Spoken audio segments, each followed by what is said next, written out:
Madam Vice President Alex, welcome to Call Her Daddy. it is good to be with you. Thank you so much for being here. Of course. We're in the final stretch of the election. Yes. How are you feeling? I'm feeling great. And I'm feeling nervous. You know, there's this old adage, there are only two ways to run, without an opponent or scared. So there you go. The only thing that matters is really just spending as much time as I can, as much time as I possibly can, meeting with people and talking with them about the stakes and their future. I'm curious, like, you don't do too many long-form interviews. What made you want to do Call Her Daddy today? Well, I think you and your listeners have really got this thing right, which is one of the best ways to communicate with people is to be real, you know, and to talk about the things that people really care about. I mean, what I love about what you do is that your voice in your show is really about your listeners. And I think especially now, this is a moment in the country and in life where people really want to know they're seen and heard and that they're part of a community, that they're not out there alone. And so I'm really glad to be with you. Thank you. Yeah. Thank you for taking the time. I know you're a very busy person. I really like to get to know people on my show. Okay. Obviously, we are going to talk about all the issues that are going on, but I also want to get to know you as a person today. Yeah. Is that okay with you? Of course. Okay, let's get into it. Growing up, my mother is a psychologist. Yes. Oh, how was that? Oh, it was great question. Now in hindsight, like, fabulous. Yeah. When I was in it, I was like, Mom, why do you know everything? Like, leave me alone. But one thing I really valued was she really emphasized the importance of mental health and talking about our feelings and communicating. And I know that you were primarily raised by your mother. Yes. Can you share with me, like, what values did your mom instill in you from a young age? Well, you know, similar to what you described about your mother, my mother definitely impressed upon us the importance of us being able to express how we were feeling. And a lot of it, I think, was also about her teaching us that we had agency. And so that things don't just happen to you. And so think about how you were feeling, not just as a way to dump, but also as a way to kind of figure out where you are in a moment. Right? And center yourself. I mean, to your point, when I got older, like when I was in, I don't know, late teens, my 20s, if I came home with a problem, I'm telling you, every time if I came home with a problem, the first thing my mother would do is she would look at me, like other mothers, I believe, were hugging their kids and like, oh, honey, what can I do? And my mother, the first thing, what did you do? But here's the thing that I realized. She was actually teaching me, think about where you had agency in that moment. And think about what you had the choice to do or not do. And like, don't let things just happen to you. And I realized that was a really powerful thing she was teaching, which is figure out how you can take charge of a moment. Yeah. You can't always. We don't have control of everything, obviously, but don't just let things happen to you without thinking about, okay, what can I do in this moment? It's fun to hear you say that because these are themes that I've talked about on my show before of like, we can sit here and dwell on something that happened to us, but then we can also say, yeah, but what could I have done in that situation to have autonomy over my life? People can do things to you, but you can only decide how you're going to react. That's all you have control over, right? But that's exactly right. And in that way, you realize don't let anyone take your power from you. You know, that's so important. I mean, the other thing my mother would say all the time, and I'm going to quote, is don't do anything half-assed. Yeah.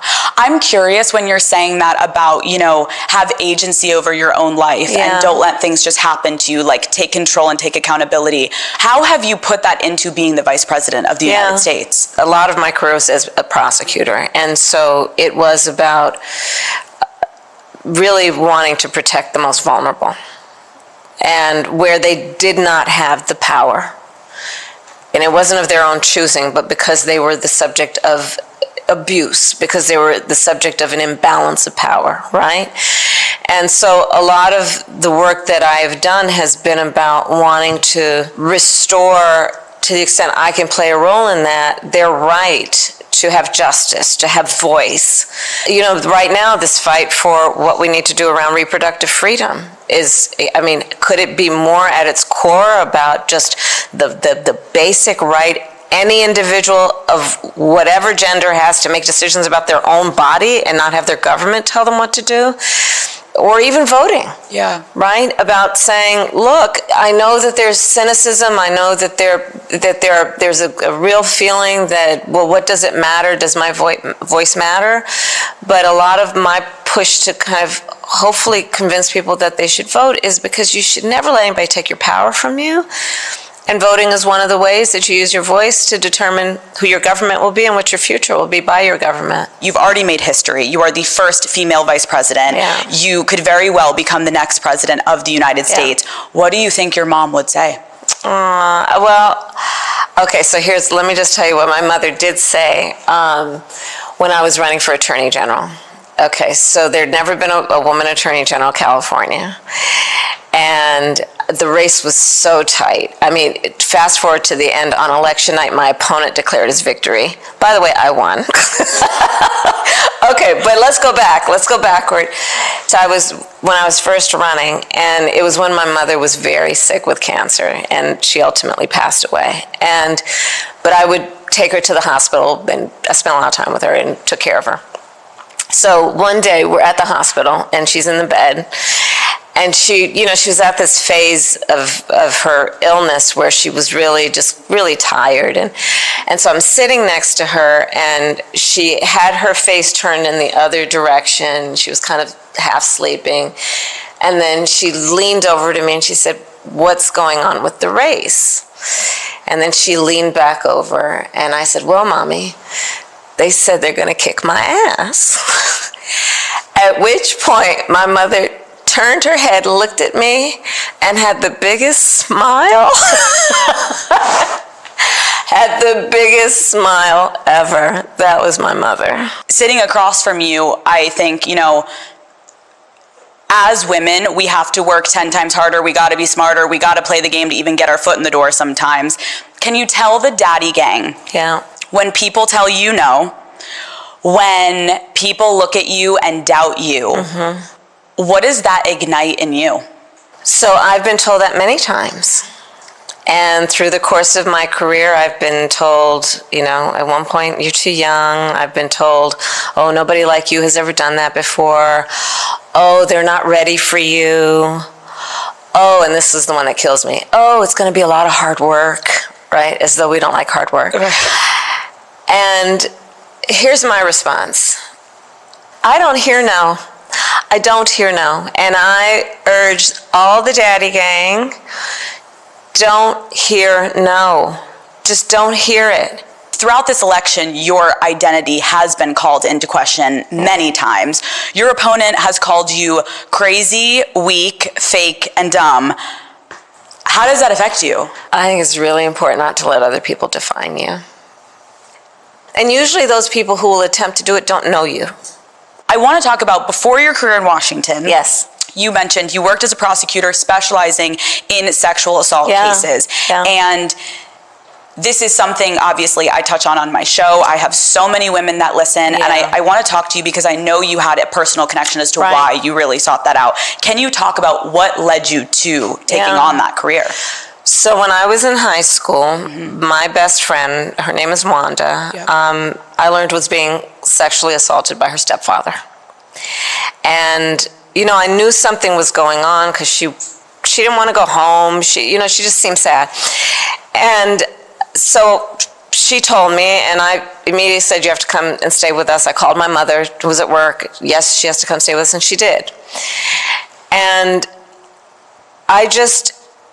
it upset me so that someone where they should feel safe and protected were being so horribly abused and violated, right? And anyway, I decided at a young age I wanted to do the work of protecting vulnerable people. I mean, look, I'm the eldest of two daughters. I was raised with my mother saying since practically the day my sister was born, look out for your sister. So maybe it started when I was 2.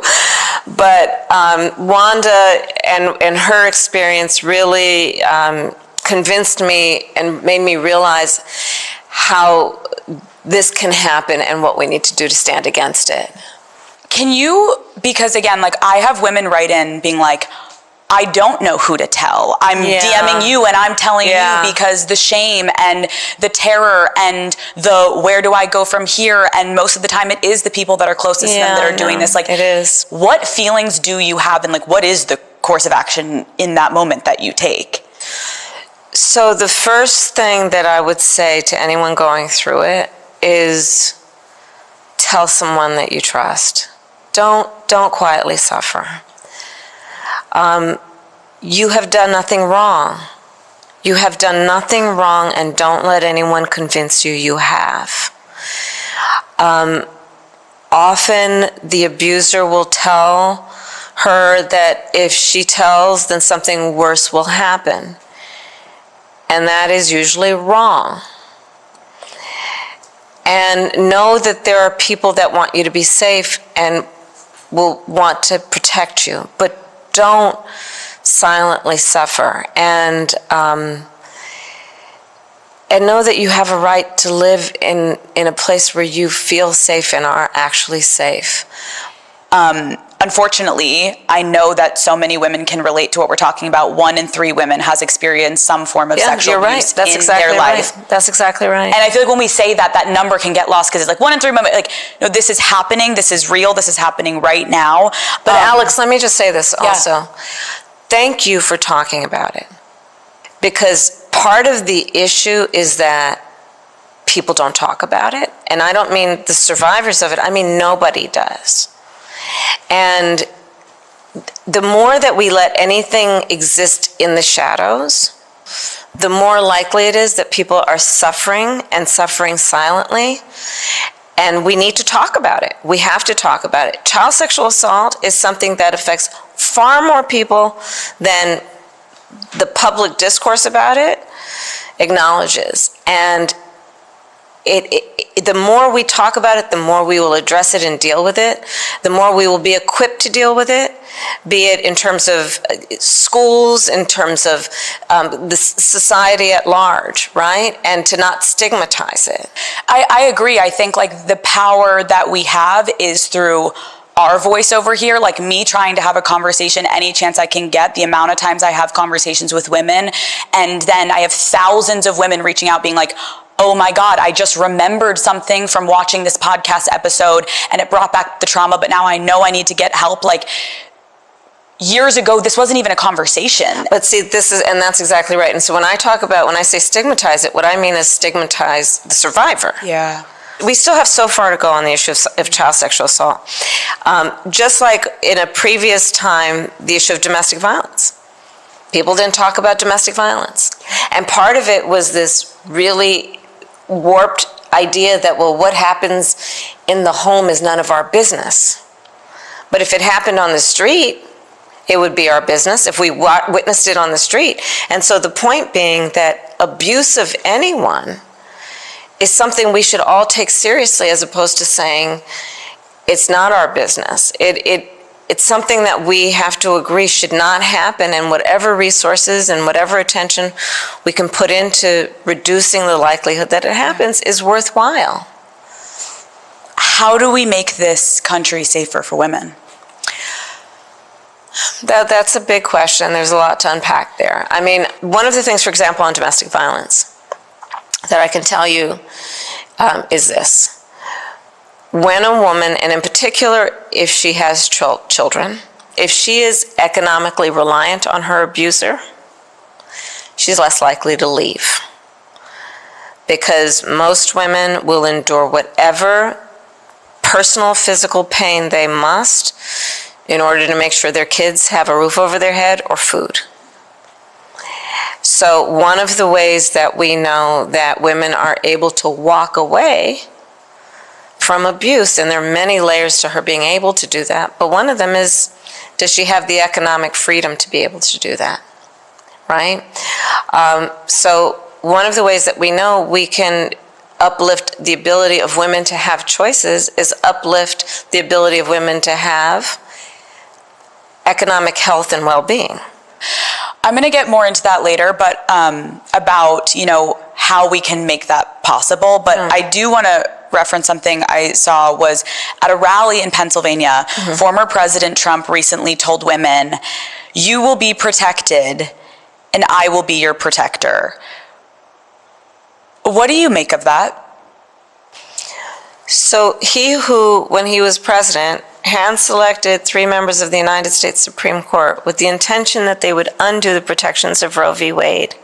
And they did just as he intended, and there are now 20 states with Trump abortion bans, including bans that make no exception for rape or incest, which we just discussed, which means that you're telling a survivor of a crime of a violation to their body they don't have a right to make a decision about what happens to their body next, which is immoral.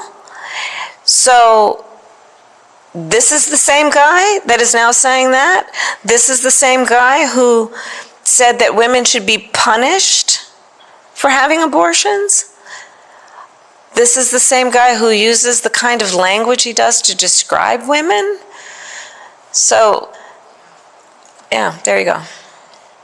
I do want to focus on abortion for a moment because 2 years ago, Roe v. Wade was overturned and women lost their constitutional right to an abortion. I put out an episode about it. I flew to North Carolina. I went to a preferred women's health center. I met with women that were getting screamed at and chanted at and called baby killers, and it was the most eye-opening experience I've ever had because I am a privileged white woman that lives in Los Angeles, and I am so aware of that. I understand that a lot of the younger generation sees things online and is like, what is right, what is wrong, what is real, what is not. Can you explain and talk about what is actually happening to abortion access right now in this country? Yeah. So again, I thank you for what you've been doing and at the earliest stage of this and following the stories. So, on public policy, I often tell my team, look, I don't want to hear about public policy is a fancy kind of speech or paper. Tell me how it'll affect a real person. So let's talk about how it affects a real person. The majority of women who receive abortion care are mothers. So if she's in a state, and by the way, every state in the South, except for Virginia, has an abortion ban, okay? So imagine she's in a state with an abortion ban. 1 out of 3 women are, by the way, in our country. And she's a mom. So she's going to have to figure out, 1, God help her if she has affordable childcare. God help her if she has paid leave. And then she's going to have to go to the airport, stand in a TSA line, sit on a plane next to a perfect stranger, to go to a city where she's never been, to receive the care she needs. She's going to probably have to get right back on that plane because she's got those kids. Her best friend's probably not with her because that's who's taking care of the kids. To get back in that TSA line, to get back on a plane, to go home. And that's all if they can even afford the plane ticket or the bus ticket. Exactly. Because when Roe v. Wade was overturned, I remember my DMs were flooded with thousands of women begging me to help. And it's overwhelming. And I can't even imagine, I'm saying that in front of you, but it's overwhelming. And I remember people begging me like, I just need to afford a bus ticket so I can get out of this abortion desert that I live in the South so I can get to a state. But they can't even afford, you know what I mean? So it's like these people are literally landlocked into a position that they don't want to be. And here's the thing. Here's the thing is that you don't have to abandon your faith or deeply held beliefs to agree. The government shouldn't be telling her what to do. If she chooses, she'll talk to her priest, her pastor, her rabbi, her imam, but not the government telling you what to do. And that's what's so outrageous about it, is a bunch of these guys up in these state capitals are writing these decisions because they somehow have decided that they're in a better position to tell you what's in your best interest than you are to know what's in your own best interest. It's outrageous. It's outrageous. I mean, daddy gang, to put it in our TikTok terms, I have seen girls on the street walk up to men and be like, do you know where a tampon goes? Do you know how many tampons we use? Do you even know how, like, do you know what a X or Y or Z is of a part of our, and they don't know the answer. I was the first vice president or president to ever in office go to a reproductive health care clinic, ever. Really? Yes. I didn't know that, but I guess that makes sense. Mm-hmm. To your point. And yet the men are making the decisions about our bodies. And here's the other thing about this point, it's about IVF treatments and access. It's about access to contraception, which is very much at risk with these folks. It is about, back to the point about reproductive health clinics. You know what those clinics also do? They do PAPs. They do breast cancer screenings. They do HIV testing. And they're having to close in many places with these bans. So think about the fact that for anyone who has gone to one of these clinics, you understand that it is sometimes the most trusted place where people receive that kind of health care, because they walk into those places that are generally staffed by people who create a safe place for people to come in without judgment. So anyone seeking any kind of reproductive health care and wanting to go to a place where they feel safe and without judgment, these clinics have often been the place that people can go. And many of them are having to close because of these laws. I was raised Catholic, and abortion is a sin. And when I put out that episode, I had a lot of women reach out to me saying, like, wow, I live in the South and I never thought about it that way. Like, maybe I am pro-choice because I won't get an abortion because of my religion, but why should we control what someone else wants to do? And you know what's interesting, Alex, to your point, what I'm finding as I travel? People who 2 years ago, before Roe v. Wade was overturned, people who felt very strong about that they are anti-abortion, are now seeing what's happening and saying, I didn't intend for all this to happen. And I think that's also why in state after state, so-called red states and so-called blue states, when this issue has been on the ballot, the American people are voting for freedom. Because ultimately it's about, look, this is not about imposing my thoughts on you in terms of what you do with your life or your body. It's actually quite the opposite. It's saying the government shouldn't be telling people what to do. I think that unfortunately we have these real life names. We have these horrific moments that these people are losing their lives, right? We have a woman named Amber Thurman who died in Georgia because the abortion bans in that state, the doctors were too afraid to treat her. I know that you spoke to her family. What was that conversation like? It was heartbreaking, Alex. It was heartbreaking. Her mom and her two sisters. And so Amber was a young mother of a 6-year-old son. She was a medical assistant who was so excited because she was just getting on her feet to be independent. She got her own apartment in a gated community with a pool that her son could play in. She got accepted to nursing school. She was, as described by her family, so excited and so ambitious, and she had plans. Then she found out she was pregnant, and she didn't want to go through with her pregnancy, and she was living in Georgia, and she couldn't receive care there because she was past 6 weeks. And so she ended up going to another state, and because she was, basically she couldn't get there on time, and because the other state had been so overwhelmed by all these women coming from all these southern states who couldn't get treatment in their own state, the window for her appointment had closed. So instead of having a surgical procedure, she had medication, and basically went back home and then had some complications and went to the hospital because she was bleeding, and they delayed 20 hours before they treated her, because here's the thing that's so messed up about this. Some of these people will say, well, but I do believe in exceptions. I believe that there should be an exception in terms of in the life of the mother. Okay, here, let's talk about this. This gets back to, again, practical application of policy. Okay, so you believe there's an exception that the person should receive abortion care if the life of the mother is at risk. You know what that means in practical terms? She's almost dead before you decide to give her care.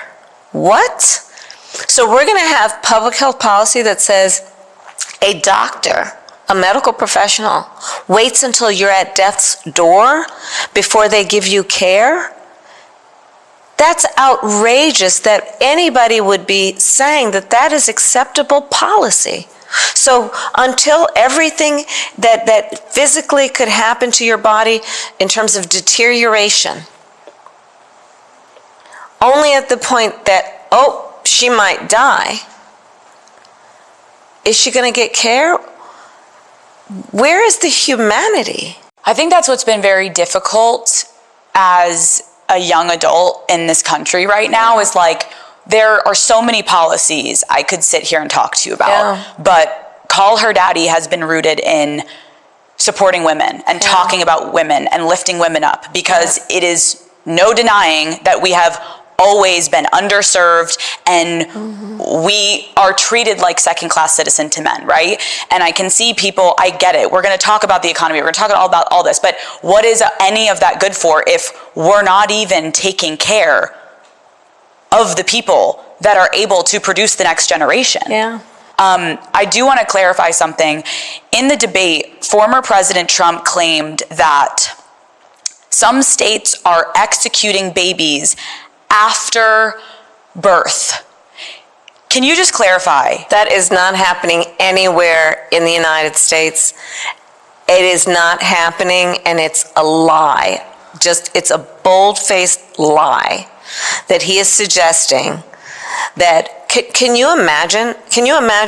He is suggesting that women in their 9th month of pregnancy are electing to have an abortion? Are you kidding? That is so outrageously inaccurate, and it's so insulting to suggest that that would be happening and that women would be doing that. It's not happening anywhere. This guy is full of lies. I mean, I just have to be very candid with you. You know, so in my career, from the time I got out of law school through most of my career as a prosecutor, I understood that the words that I spoke and what I did with those words would be the difference between whether somebody was charged with a crime or went to prison, maybe prison for life. When I was Attorney General, I was the top law enforcement officer of the biggest state in this country. And I was acutely aware that the words I spoke could be the difference between whether a corporation was in business or out of business, that the words I spoke could move markets. The idea that someone is not only so careless and irresponsible and reckless, but out and out lies to create fear and division in our country, and thinks he should be President of the United States standing behind the seal of the President of the United States using the microphone that comes with that, and using that voice and those words in such an irresponsible, and that's mild, way. And this is why this election matters. There's so many things at stake right now, and one of them is to collectively say, you know what? Somebody who uses their voice and that microphone in that way should never be president of the United States. I think, again, like, I'm not CNN, I'm not Fox. Like, I am a woman who is talking about her experiences on my podcast, and I have millions of women that tune in to connect with me and to connect with whoever is sitting across from me. And I want to pose this question more to you and the Daddy Gang, but one of the biggest conversations in this year's election revolves around a woman's body. I want to take a moment, and can we try to think of any law that gives the government the power to make a decision, I know what you're going to ask, about a man's body? No. Is there any law? No. No. Look, we are a work in progress. But here's one of the many things I so love about our country. Part of the strength of our country and our evolution as a country has been through the fight for the expansion of rights. Not the restriction of rights, but the expansion of rights. And we still have work to do. But I say that work is born out of love of country. And it's hard work, but it's good work, and it's important work. And that's what's before each of us. And I think that, around election time, but every day, back to the conversation that we've been having about power, the beauty of a democracy is that we each as individuals have the power to weigh in on this stuff. And around election time, it's through your vote. And and if you're interested, the ability to organize your friends and family around what you care about that's on the ballot. But this is the beauty of a democracy. We each have the power to weigh in on this. And I say to everybody, however you vote, don't let anyone take your power from you. I want to ask you a question because again, in speaking about women, there has been a very big fixation on biological children, stepchildren, women that have children versus women that don't have children. It's like a huge point somehow of this entire election, right? I saw the governor of Arkansas said, "My kids keep me humble." Unfortunately, Kamala Harris doesn't have anything keeping her humble. How did that make you feel? I don't think she understands that there are a whole lot of women out here who, one, are not aspiring to be humble. Two, a whole lot of women out here who have a lot of love in their life, family in their life, and children in their life. And I think it's really important for women to lift each other up. I'll tell you, Alex, one of the things that I have really enjoyed about where the discussion has gone, one of the places it's gone, we have our family by blood, and then we have our family by love. And I have both. And I consider it to be a real blessing. And I have two beautiful children, Cole and Ella, who call me Mamala. We have a very modern family. My husband's ex-wife is a friend of mine, and also I'll tell you, look, I'm a child of divorced parents. And when I started dating Doug, my husband, I was very thoughtful and sensitive to making sure that until I knew that our relationship was something that was going to be real, I didn't want to form a relationship with the kids and then walk away from that relationship. My own experience tells me that, children form attachments and you really want to be thoughtful about it. And so I waited to meet the kids. And they are my children. And I love those kids to death. And family comes in many forms. And I think that increasingly, all of us understand that, this is not the 1950s anymore. Families come in all kinds of shapes and forms, and they're family nonetheless. It's a big conversation I have on my show because I also know there are a lot of people that, don't have the ability to even have a relationship with their blood families, right? Whether it's through death or abuse or boundaries that are being set. Absolutely. It is more common these days for people to know what boundaries are in the first place because of the conversation around mental health and to choose family and to choose people that lift them up. And I think it is a very big conversation. I want to just say for the daddy gang of like, you should not feel ashamed for whatever you call your family. A family is a family and a family is a family. That's exactly right. I think that's absolutely important because, again, I think there's so many forces that come in very different ways that are just trying to make people feel small and alone. I know that we all saw, obviously, Taylor Swift's like sign out on her Instagram, and I wanted to address Donald Trump's VP pick, JD Vance, called women who don't have kids childless cat ladies. What message do you think this sends to women who cannot conceive or just don't want kids? I just think it's mean and mean-spirited. And I think that most Americans want leaders who understand that the measure of their strength is not based on who you beat down. The real measure of the strength of a leader is based on who you lift up. Almost 1 in 4 Gen Z and millennials say they don't want to have kids because it's too damn expensive. How are you going to help young people not feel left behind? So, first of all, it's a very real issue, and we need to take it seriously. And I do take it very seriously. So there are a number of issues that contribute to that feeling. One is housing is too expensive, and we need to increase the housing supply. So part of my plan is to work with home builders in the private sector to create tax incentives to build, by the end of my first term, 3 million more housing units.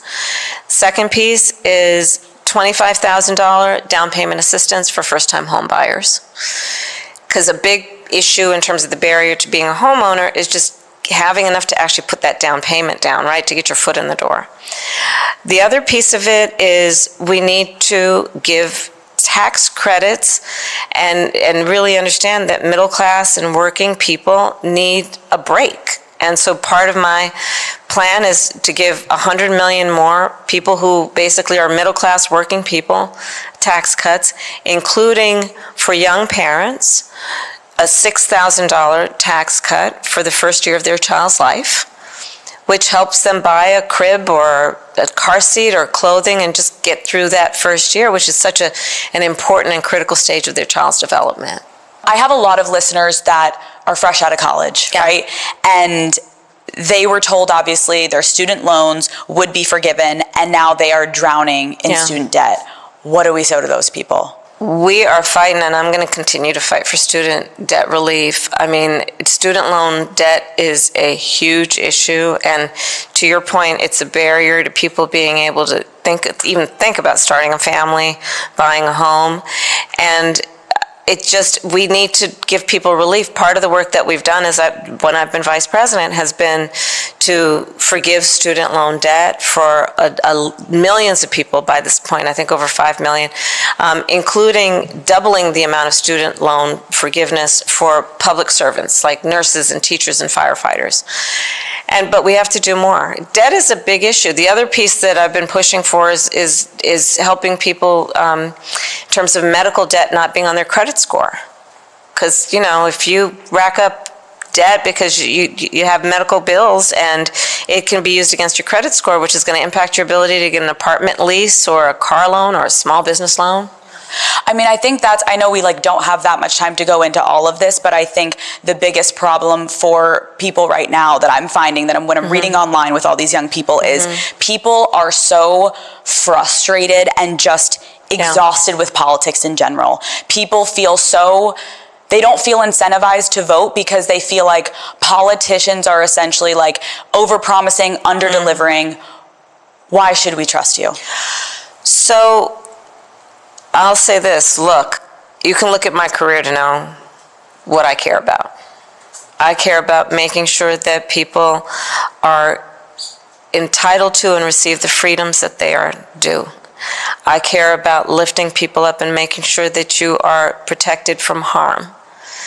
I care about tapping into the ambitions and the aspirations of people, knowing that we are capable of so much, but you can't grow the strength of our country if you underestimate the capacity of each person, right?